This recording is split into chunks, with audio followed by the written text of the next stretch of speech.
Pedangdut Saipul Jamil sempat histeris saat dibekuk petugas kepolisian di dekat halte Transjakarta, Jelambar, Jakarta Barat, tepatnya pada Jumat 5 Januari 2024 kemarin. Ia bahkan sempat diborgol hingga berteriak meminta tolong. Namun kini dipastikan bahwa hasil tes urin Saipul Jamil negatif narkoba. Dilansir dari tribunnews.com, kuasa hukum Saipul Jamil, Raja Simanjuntak pun mengungkapkan alasan sang pedangdut histeris saat dibekuk polisi.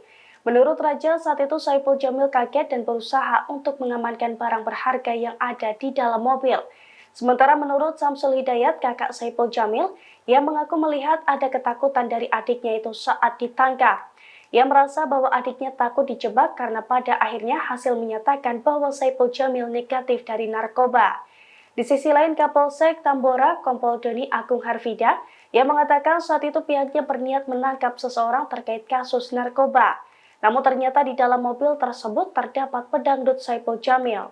Adapun saat ini asisten Saipul Jamil yang berada satu mobil saat penangkapan itu pun dinyatakan positif narkoba. Download Tribun X sekarang, menghadirkan lokal menjadi Indonesia.